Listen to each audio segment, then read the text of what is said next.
Hello, welcome back to another pen talk. Thanks for tuning in. We're going to dive down a little bit deeper into these two pens, which I showed a few videos ago in my order from Birmingham Pens. Since that time, I've inked these up and have been writing with them pretty much daily. Used one to compose a letter to a friend who wanted a particular color of ink in the letter that I write to him, and we'll see how that worked out. So, to cut to the chase, I enjoy these pens. I've always enjoyed the Singularity from Nemosine. I've had a few, at least 4 other ones.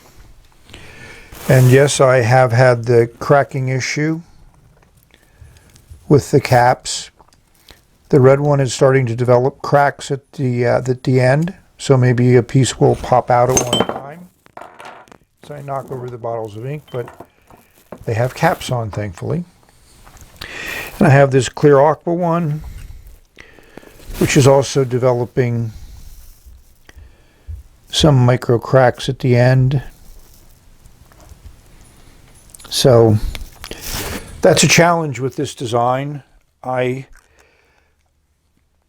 don't think it's from posting, because I'm not a poster. I very seldom post, and when you do post it, that edge doesn't look like it's what touches the barrel. It's inside the cap, past the edge. So will these have a cracking issue?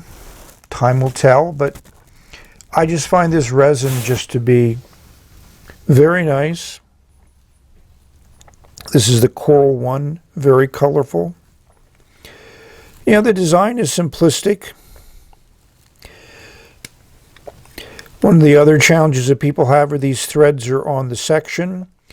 So sometimes when you try to unscrew the cap, the section unscrews from the barrel. I haven't had that issue at all with these recent pens, but I have had it before with the other ones. This is a machined acrylic. From looking at the inside, it has a nice substantial feel to it.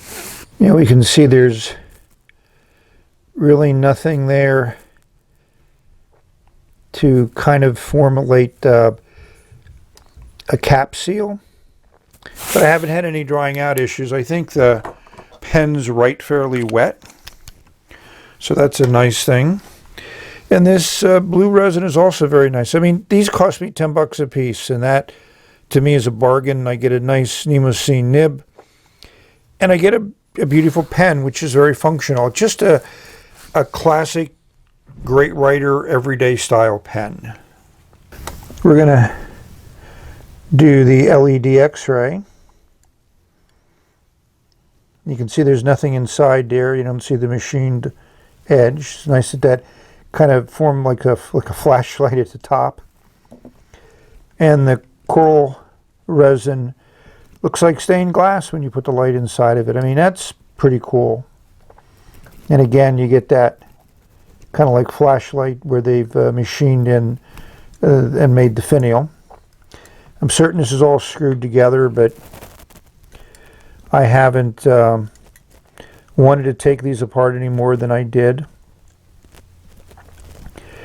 So, needless to say, they're good-looking pens. Let's see how they put ink on paper.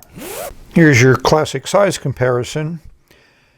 You have your Pilot Metropolitan, your 78G, and your Lamy Safari. So, in the scheme of things, the Singularity fits into this a little bit bigger than the smaller pens and a little bit smaller than the Safari. Here we go, showing the pens posted. And the Singularity is the shortest of these pens. The Safari is just a long pen. And for me, the real difference is the nib. The Nemosine Singularity has a number 6 size German nib on it, and it writes like you would expect it to write. You know, these are your 2 classic style pilot nibs, which are more in the number 5 size, and of course the Lamy Safari is its own unique animal unto itself. You can also see that the Nemosine section is a little bit bigger, not quite as long as the pilot sections, and again, the Safari has a section unto itself. So Here's they are in perspective, and you probably own one or two of these pens, so you can take a look at how the Singularity compares. As I got the pens from Nick at Birmingham Pen Company, I also got some inks, and these are the two Birmingham inks I got. He included this sample bottle of royal blue, and it does reference Nemosine as the maker of the ink. And this is one that Nick put his touches on. 60 milliliters is a nice bunch of ink. And as usual with his pens, there's a description as to the name that he chose. And this ink is made in Germany, so it's not the same as the Nemosine ink, which is made in UK. The color card for the royal blue is blue. I'd put this up against any of the great blues. It is definitely an intense blue from my perspective. And this is the ink that I used in the letter that I wrote to my friend who just likes blue inks. I've tried to get him into other colors, but he's blue. I find the chromatography interesting because there's some red in it. It looks like there's some green in it. It's just not a pure blue, which is what I expected. You know, blue is a primary color, and looks like there might be a little bit of water resistance there, as that initial line that I laid down has left some residue there as the water pushed up the color. The turquoise also is an interesting ink. It's more on the green side of turquoise. A nice color. Looks good on paper. And this chromatography is what I would expect for a turquoise. It also looks like it has a fairly good amount of water resistance there. But you can see there's a transition, a lot of gray there, and then it transitions into a nice pale blue. But where's the green? It shows up when you write with it. The pen fits fine in the hand without posting it. It's a good length. Good size section. I mean, ergonomically, it's nice, but there's no weight to the pen at all. It's a very light pen. We'll give you those weights, and we'll give you the dimensions of the sections so you can put them in perspective.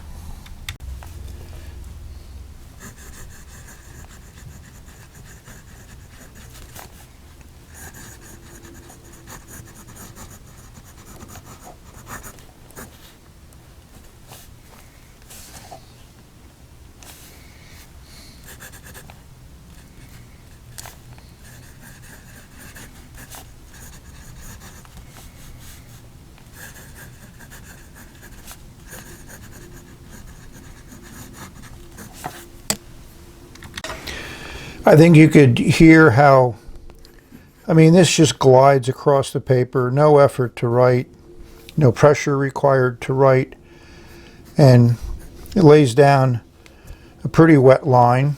And this blue is intense, which I think is coming across well with this LED lighting on this Fabriano paper. So let me rate this pen.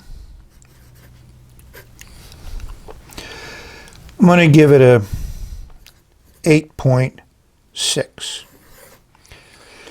The nib alone would rank it higher than that, and the nib by itself really drives up the ranking, but I have to be concerned about the quality. I have to be concerned about the longevity of the pen, but for the price of $10, it's not going to, I'm not going to expect it to last a lifetime, but I think it's a very good value. Especially with the discounting that's going on. I've heard that the Nemosine is going to replace the Singularity line, so maybe they're getting rid of inventory. But you still get this great nib regardless of what you might think about the pen. So this is the fine nib. And after using this for a while, my first impression is it's not really a fine nib. It's on the wide side of fine, you know, maybe approaching the small side of medium. You know, to me, a fine nib, you should be able to write nicely with small characters, but you know, because of the width of this nib, the small letters kind of, you know, get blended together. But it's the same super smooth as the medium was. Slightly more feedback because it's a finer nib, but it's still a pleasure to use. And I took notes at a 2-hour meeting, and this pen worked well for that entire time with the 5 or 6 pages of notes that I took. And to me, I take a lot of notes. I like doing that. So it's really great when I have a pen like this that lays down ink so nicely. And like with the medium one, it's a pretty wet writer. You can see that green in that turquoise. So it's just a quick look at these 2 pens and 2 inks. So thank you for watching. If you're interested in these, I suggest you grab them quickly. You know, Birmingham Pen Company, I'll put a link up in the description. May still have them, who knows. And you can just, you know, do a Google search. Nemosine also has their own website. And most of the main pen internet retailers handle Nemosine, so give it a shot. So may you have many great writing experiences. Explore this excellent world of pens, inks that we have available to us. Put some thoughts on paper. It's amazing. And enjoy that flow of ink. So we reached the end of this video. Have a great day. Have a great life. And enjoy the moments that you have. The nib works well, and this ink works well.